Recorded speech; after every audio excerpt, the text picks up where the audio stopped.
یہ لوگ جب قیامت والے دن اللہ کے حضور پیش ہو رہے ہوں گے تو پھر دنیا دیکھے گی نا، جیتا وہ جو اس دن جیت گیا، اور ہارا وہ جو اس دن ہار گیا۔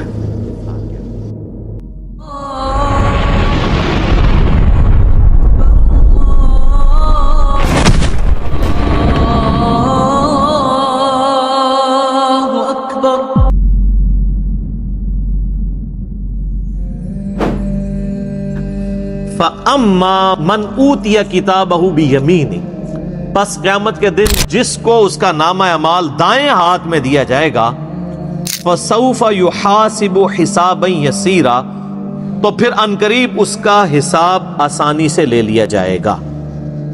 یعنی پھر وہ صرف ایک زبانی جمع خرچ والی بات ہوگی، جس کو نامہ اعمال دائیں ہاتھ میں ملا اس کو تو جنت کا پروانہ مل گیا۔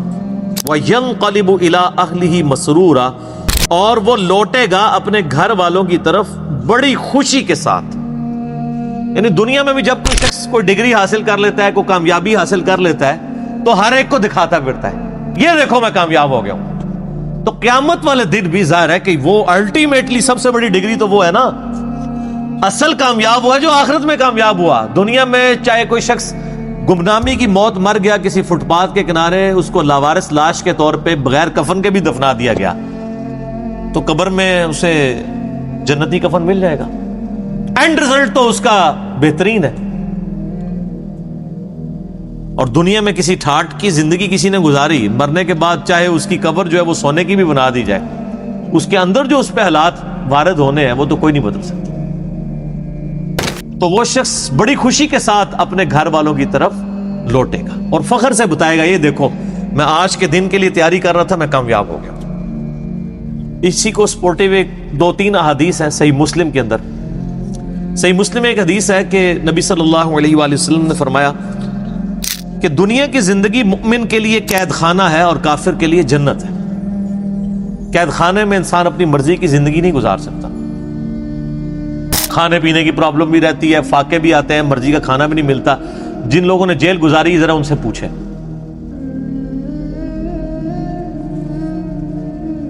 اور کافر اپنی مرضی کی زندگی گزارتا ہے، اس لیے اس نے دنیا کو جنت بنایا۔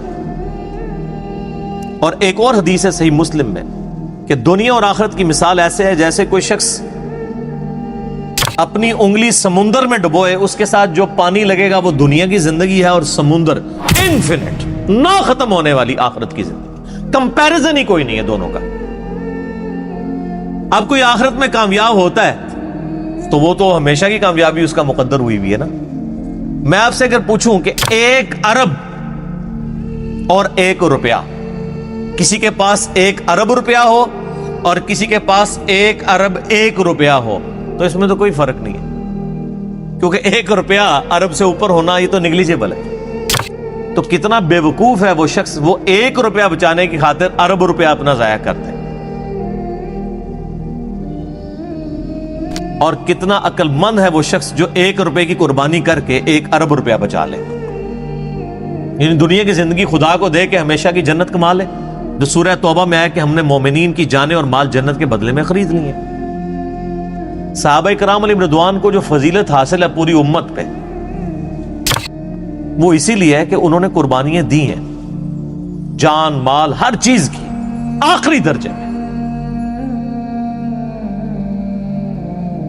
صحیح مسلم میں ہی ایک اور حدیث ہے بڑی رکت انگیز، اسی آیت سے مجھے یاد آئی کہ قیامت والے دن اللہ تعالیٰ ایک ایسے شخص کو بلائے گا جس نے دنیا میں بڑی مفلسی اور غربت کی زندگی گزاری ہوگی، حلال و حرام کی تمیز کرتے ہوئے ڈرتے ڈرتے قید خانے والی زندگی گزاری ہوگی، بڑی مشقت کی زندگی۔ قیامت والے دن اللہ تعالیٰ فرشتوں کو کہے گا کہ میرے اس بندے کو ذرا جنت کا ایک پھیرا لگواؤ۔ جنت کا ایک پھیرا جب لگے گا نا تو اللہ تعالیٰ پوچھے گا، ہاں بھائی کوئی دنیا میں تو نے تکلیف دیکھی؟ وہ کہے گا، اے اللہ تیری عزت کی قسم میں نے دنیا میں کوئی تکلیف نہیں دیکھی۔ ایک جنت کا پھیرا دنیا کی ساری مشقت کو کافور کر دے گا۔ سر چھوڑ دیں، قیامت کا دن ہی صرف 50,000 سال کا دن ہے۔ دنیا میں 60 سال کی زندگی کے عوض اگر وہ 50,000 سال کا قیامت کا دن ہی صرف امن میں گزر جائے نا، تو یہی بدلہ کافی ہے کہ باقی لوگ ذلیل ہو رہے ہوں اور آپ کو اللہ کے عرش کا سایہ نصیب ہوا ہو۔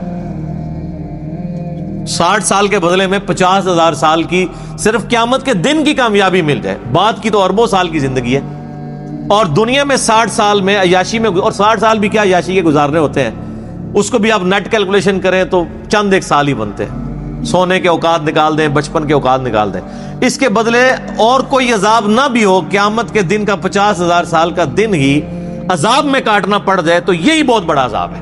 اللہم اجرنا من النار، آمین۔ پھر اللہ تعالیٰ، صحیح مسلم میں حدیث ہے کہ اللہ تعالیٰ ایک ایسے بندے کو بلوائے گا جس نے دنیا میں بڑی عیاشی کی زندگی گزاری ہوگی، کوئی حلال و حرام کی تمیز نہیں کی ہوگی، اپنی مرضی کی زندگی گزاری ہوگی۔ اور میں اکثر کہتا ہوں کہ دنیا آپ اللہ کی مرضی کی گزاریں، آخرت آپ کی مرضی کی ہوگی، اور اگر دنیا آپ نے اپنی مرضی کی گزاری تو آخرت پھر اللہ کی مرضی کی ہوگی۔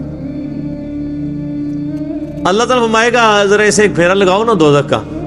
یہ بڑا کہتا تھا دنیا میں کہ ایک پھیرا ہی لگنا خیر ہے، کہتے ہیں نا مسلمان، یہودیوں سے ہی مستعار لی ہوئی ہے نا یہ چیز، یہودی بھی یہی کہتے تھے کہ اگر اللہ نے ہمیں دوزخ میں بھیجا تو چند دن کے لیے بھیجے گا، الٹیمیٹلی تو ہم بخشے بخشائے ہیں۔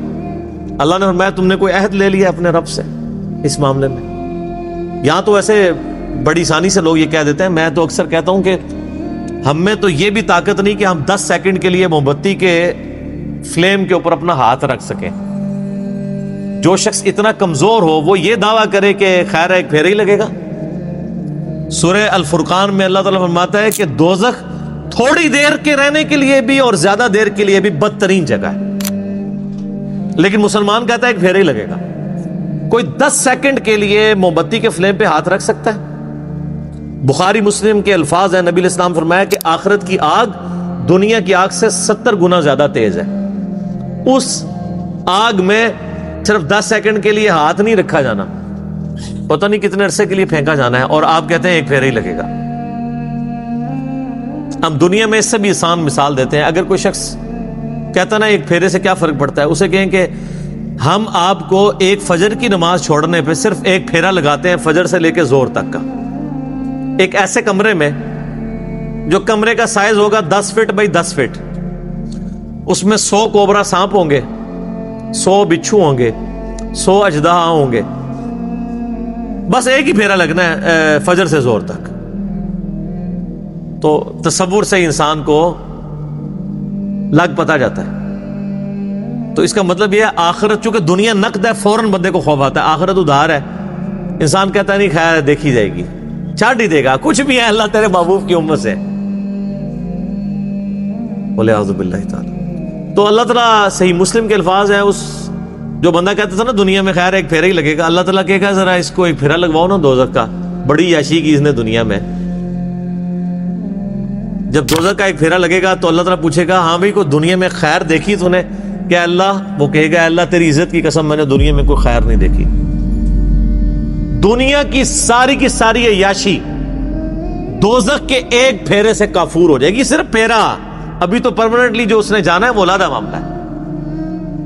تو یہاں کس طرح لوگ کہہ دیتے ہیں؟ اب اس پورے تناظر میں اس آیت کو اگر آپ سمجھیں کہ جسے دائیں ہاتھ میں نامہ اعمال دیا جائے گا اس کا حساب آسانی سے لیا جائے گا اور وہ بڑی خوشی کی حالت میں اپنے گھر والوں کی طرف لوٹے گا۔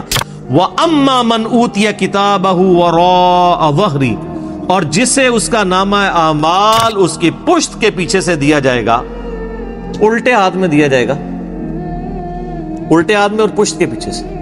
پشت کے پیچھے سے اس لیے دیا جائے گا اس کو کہ جب اس کا نامہ اعمال اس کے الٹے ہاتھ میں پکڑایا جائے گا نا تو اس کو پتا چل جائے گا میں فیل ہو گیا ہوں، تو وہ اپنا ہاتھ ہی پیچھے کر لے گا۔ یہ تو دنیا تو نہیں ہے نا کہ آپ دھوکہ دے لیں، بچ جائیں۔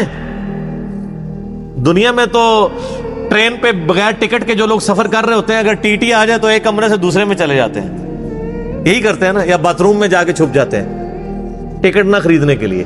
تو سر یہ تو اللہ سے کون بچ سکتا ہے؟ کوئی نہیں بچ سکتا۔ تو الٹے ہاتھ میں اسے نامہ اعمال جب اس کے الٹے ہاتھ کی طرف بڑھایا جائے گا نا، وہ کہے گا لو جی مارا گیا، تو اپنا ہاتھ پیچھے کر لے گا، تو پیچھے سے اس کو پکڑا دیا جائے گا۔ وہ تو فرشتے ہیں نا جی۔ اللہم اجرنا من النار، آمین۔ اللہ تعالیٰ ہمیں نامہ اعمال دائیں ہاتھ میں نصیب فرمائے اور بغیر حساب و کتاب میں جنت میں داخلہ عطا فرمائے، آمین۔ فسوف يدعو ثبورا، وہ چلائے گا اور کہے گا ہائے میری موت، ہائے میری موت. پھر وہ موت پکارے گا کہ موت آئے تو جان چھوٹ جائے. وَيَصْلَى سَعِيرًا، اور اسے بھڑکتی ہوئی آگ میں داخل کیا جائے گا. إِنَّهُ كَانَ فِي أَهْلِهِ مَسْرُورًا، بے شک یہ دنیا میں اپنے گھر والوں میں تو بڑا خوش رہتا تھا. اچھا اس میں امپلائڈ ہے کہ جو دوسرا ہے نا وہ گھر والوں میں خوش کوئی نہیں تھا. جو جنتی ہے وہ گھر میں نہ خوش ہی تھا. تبھی تو وہ گھر والوں کو جا کے بتائے گا نا کہ دنیا میں تو تم نے مجھے بڑا تنگ کیا ہے، دیکھ لو آج میں پاس ہو گیا ہوں. ورنہ تو وہاں بھی آتا کہ وہ دنیا میں بھی بڑا خوش تھا گھر والوں سے. جو دوستی ہے نا اس کا ذکر ہے کہ وہ گھر میں خوش تھا دنیا میں، اور اب گھر والوں کے آگے جا کے روئے گا کہ تمہاری وجہ سے میں نے حلال اور حرام کی تمیز گنوا دی، آج دیکھو میں مارا گیا ہوں. لیکن اس وقت رونے پیٹنے سے فائدہ کوئی نہیں ہونا. وہی اولاد جس کے لیے اس نے دنیا میں مشقت اٹھائی تھی اور دنیا میں عیاشی کی زندگی ان کو گزارنے کے لیے خود حرام کی کو جو ہے وہ کمایا تھا، مارا جائے گا. اب دیکھ لیں اللہ تعالیٰ مارا کہ وہ دنیا میں بڑا خوش تھا اپنے اہل و عیال کے اندر. یہ حقیقت بات ہے. جو دین کے راستے پہ چلے نا جی سر، دنیا اس کی پھر آسان نہیں ہوتی، ورنہ انبیاء کرام علیہ السلام کی دنیا آسان ہو جاتی. یہ جو جب دعا بھی کی جاتی ہے نا ربنا آتینا فی الدنیا حسنہ وفی الآخرۃ حسنہ وقنا عذاب النار، اس حسنہ سے قطعاً یہ مراد نہیں ہے کہ آپ دنیا سکون کی آپ کی گزرے گی اس حوالے سے کہ آپ کو دنیاوی نعمتیں مل جائیں گی. نہیں، صرف یہ ہوگا کہ دنیا میں جو تکلیفیں آئیں گی نا وہ برداشت کرنا آسان ہو جائیں گی. تکلیف سے کسی کو چھٹکارا نہیں ہے.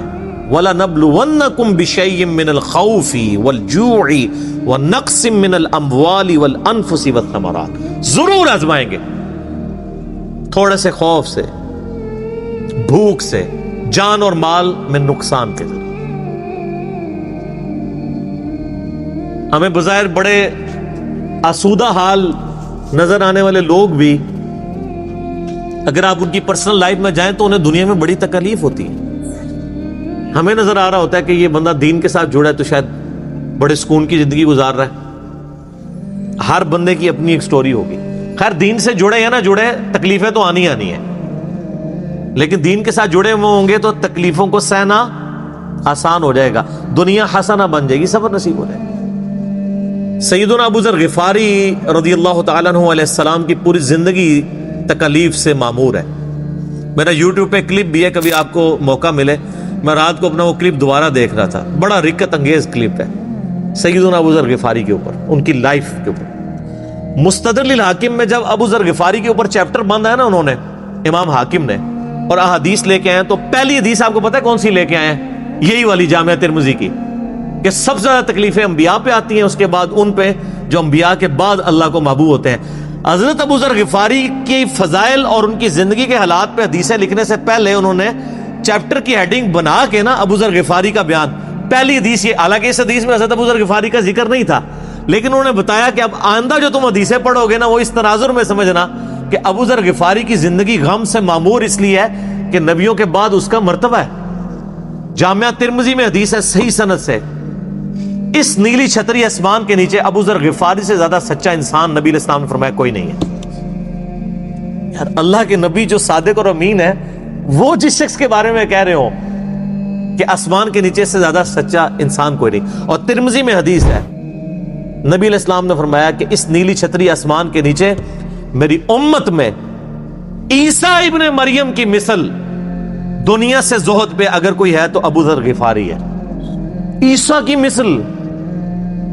حضرت عیسیٰ ابن مریم کے بارے میں روایتوں میں ملتا ہے کہ وہ دنیا سے اس قدر زہد اختیار کیے ہوئے تھے کہ وہ برتن بھی پانی پینے کا استعمال نہیں کرتے تھے.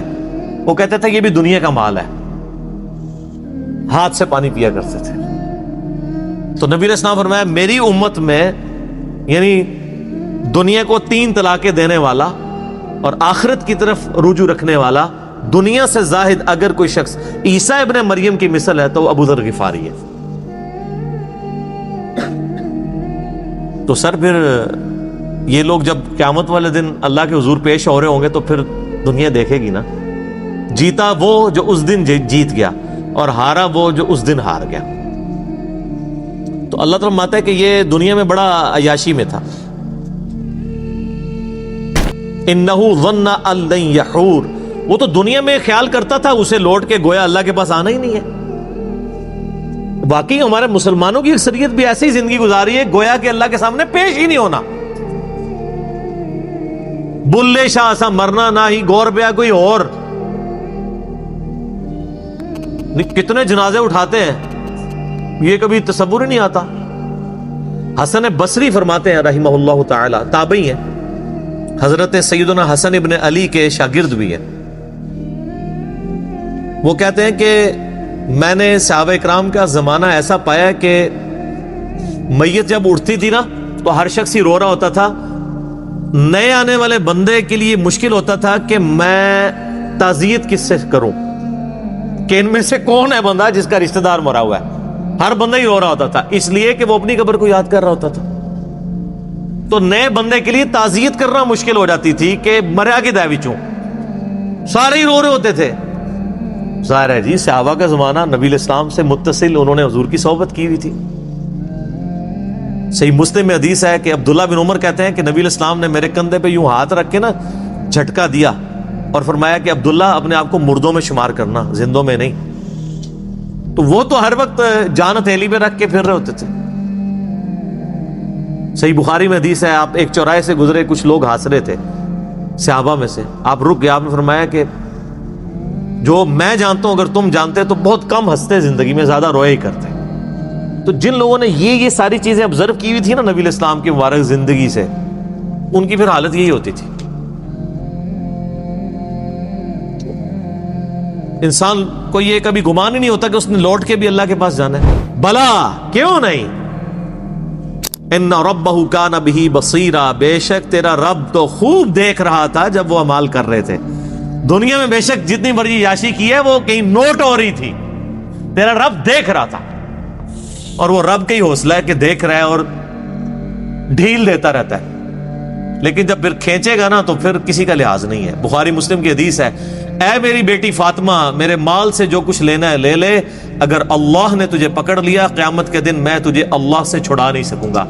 اے میری پھپھی صفیہ، میرے مال سے جو لینا ہے لے لے، اگر اللہ نے تجھے پکڑ لیا تو میں اللہ کے حضور تیرے کچھ کام نہیں آؤں گا۔ اے میرے چچا عباس، ایک ایک رشتہ دار کو آپ نے، پھر آپ نے کہا اے بنو ہاشم، میرے خاندان کے لوگوں، آپ لوگ کہہ رہے ہیں کچھ بھی ہے تیرے محبوب کی امت سے ہیں، اور محبوب کے جو رشتہ دار ہیں خونی رشتہ دار، ان کو حضور کہہ رہے ہیں کہ میرے مال سے جو لینا ہے میں تمہیں دے سکتا ہوں، اگر اللہ نے پکڑ لیا تو میں تمہارے کچھ کام نہیں آؤں گا۔ پیر فقیر تے ویسے ہی سائڈ تے کر دو، انہوں نے کھنگڑ ہی نہیں کسی نے دینا۔ جدھر شافع محشر صلی اللہ علیہ وآلہ وسلم یہ بات کر رہے ہیں، کیونکہ شفاعت بھی اللہ کی اجازت سے ہونی ہے جس کے لیے اللہ حکم فرمائے گا، دھونس کے ساتھ شفاعت بھی نہیں، شفاعت بالاذن ہے۔ تو باقی کس کھاتے میں ہے کہ جی میں اس وقت تک جنت میں نہیں جاؤں گا جب تک سارے مریض نہ جنت میں لے جاؤں، اور تنو آپ کسی نے وڑن دینا ہے انی وڈی گلاں۔ اچھا یہ باتیں سن کے لوگ سبحان اللہ کہہ رہے ہوتے ہیں، حالانکہ کتنا متکبرانہ جملہ ہے، یہ تکبر ہی ہے نا، کوئی شخص کہ میں جنت میں کسی کو لے جاؤں گا۔ اگر یہ جملہ میں بول دوں کہ انشاءاللہ، میں کسی کے لیے میں اپنے لیے بول دوں کہ میں انشاءاللہ جنت میں ہی جاؤں گا، انشاءاللہ کے ساتھ بھی بول دوں کہ دیکھو جی انہوں کسی نے گارنٹی دیتی ہے، تو تواڈے بابے انہوں کسی گارنٹی دیتی ہے؟ گارنٹی والے تو ان کی قبریں تو مدینے میں ہیں، بغداد شریف والے، اجمیر شریف والے، یا آپ کے جتنے شرفاء ہیں ان کے بارے میں تو کوئی آیات اور احادیث نازل نہیں ہوئی ہے۔ ہم اس نے ظن رکھتے ہیں کہ اللہ تعالیٰ بخش دے، لیکن آپ کسی کو کلین چٹ تو نہیں دے سکتے۔ اچھا یہی آیات ہیں، ان کے کانٹیکسٹ میں ایک بڑی رکت انگیز حدیث ہے بخاری اور مسلم دونوں میں۔ سیدہ عائشہ کہتی ہیں کہ نبی علیہ السلام نے فرمایا قیامت کے دن جس کا حساب کتاب شروع ہو گیا وہ مارا گیا۔ ہائے ہائے ہائے۔ تو ام عائشہ کہتی ہیں یا رسول اللہ، قرآن میں تو سورہ انشقاق میں یہ آیات آئی ہیں کہ فسوف یحاسب حسابا یسیرا، کہ جس کا نام مال دائیں ہاتھ میں دیا جائے گا اس کا حساب آسان ہوگا۔ تو میں تو یہی سمجھتی ہوں کہ جس کا نامہ مال دائیں ہاتھ میں دیا جائے گا حساب اس کا بھی ہوگا، اور جس کا نامہ مال بائیں ہاتھ میں دیا جائے گا حساب اس کا بھی ہوگا۔ اور آپ فرما رہے ہیں کہ جس کا حساب کتاب شروع ہو گیا وہ مارا گیا۔ تو آپ نے فرمایا عائشہ یہ حساب وہ حساب نہیں ہے، یہ تو بس صرف سرسری بات ہوگی. جس کا حساب شروع ہو گیا اور اللہ نے پوچھ دیا یہ کیوں کیا، وہ مارا گیا. یہ جنتی وہ ہوں گے جن کا حساب ہونا ہی نہیں ہے. یہ جو ہے نا ان کا حساب آسان ہوگا. حساب آسان یہ ہے کہ ٹوٹل پورا، اچھا جی ہاں جی نیکیاں 1 ارب، گناہ 1 کروڑ، ٹھیک ہے جی بس. لیکن اگر پوچھ لیا کہ یہ کیوں کیا، وہ مارا گیا. تو آپ اندازہ لگائیں کہ نبی علیہ السلام نے کتنے سخت لفظ استعمال فرمائے ہیں کہ جس کا حساب شروع ہو گیا وہ مارا گیا. تو اسی لیے ہم کہتے ہیں اللہ بغیر حساب و کتاب کے جنت میں داخلہ عطا فرمانا. ٹھیک ہے نا جی. تو آمین بھی کریں اور کوشش بھی کریں. اصل چیز تو یہ ہے. صحیح مسلم میں حدیث ہے، سیدنا ربیعہ رضی اللہ تعالیٰ عنہ نبی علیہ السلام کو وضو کروایا کرتے تھے. ایک دن آپ صلی اللہ علیہ وآلہ وسلم کا سمندر رحمت جوش میں آیا، فرمایا سل ربیعہ، ربیعہ مانگ، آج کیا مانگتا ہے، اجرت مانگ لے جو نبی کی تو خدمت کرتا ہے. صحیح مسلم میں حدیث ہے. ان کا یا رسول اللہ جنت میں آپ کا پڑوس چاہیے. بہت کیا تیاری کر کے رکھی ہوئی تھی، کوئی ورکنگ نہیں کرنی پڑی، اور کائنات کی سب سے بڑی چیز مانگ لی. کائنات میں اگر خدا سے کوئی چیز مانگی جا سکتی ہے نا، ویسے تو سب سے بڑی چیز یہ ہے کہ انسان نبوت مانگ لے. وہ تو مل نہیں سکتی، وہ وہ بھی ہے. اس لیے نبوت کا سوال یا دعا کرنا تو حرام ہے، کیونکہ یہ تو اللہ نے بین کی ہوئی ہے. نبوت کے بعد اگر اللہ سے کوئی سب سے بڑی چیز کائنات میں مانگی جا سکتی ہے نا، وہ یہ ہے کہ جنت میں نبیوں کا پڑوس. کیونکہ اللہ تعالیٰ کی رحمت کی سب سے بڑی جو ایگزیکیوشن ہے وہ کہاں پہ ہونی ہے؟ جنت میں. اور جنت میں بھی سب سے بڑی رحمت کا مقام انبیاء کرام جس جنت میں ہوں گے، اور پھر انبیاء کے امام سیدنا محمد رسول اللہ صلی اللہ علیہ وآلہ وسلم کا پڑوس جسے جنت میں مل جائے، تو سر کائنات میں اس سے کوئی بڑی خواہش کسی سے کی جا سکتی ہے؟ یہی ہے. تو ہم بھی اکثر اللہ سے یہی دعا کرتے ہیں کہ اللہ تعالیٰ ہمیں نبی علیہ السلام کا پڑوس نصیب فرمائے. آمین. لیکن اس کے لیے پھر نبیوں والا کام کرنا پڑے گا. کنتم خیر امۃ اخرجت للناس تأمرون بالمعروف وتنہون عن المنکر وتؤمنون باللہ. نبیوں والا کام کریں. نبیوں والا جو ہے وہ آپ ریوارڈ اللہ سے حاصل کر رہے ہیں انشاءاللہ تعالی. یہ ہر بندے کی ذمہ داری ہے. تو سیدنا ربیعہ نے کہا یا رسول اللہ جنت میں آپ کا پڑوس مل جائے اور کیا چاہیے؟ تو آپ علیہ السلام نے فرمایا پھر کثرت سجود سے میری مدد کر. وہ بھی کلین چیٹ نہیں، کثرت سجود سے میری مدد کر. یعنی تو نمازیں پڑھ، اپنے اعمال کو سیدھا رکھ، تو میں بھی سفارش کر دوں گا. یعنی خالی کھلی ڈگری نہیں ملنی ہے، محنت تجھے بھی کرنی پڑے گی. کثرت سجود سے میری مدد کر تو جنت میں تجھے پڑوس مل جائے. تو بغیر محنت کے کوئی چیز حاصل نہیں ہوتی.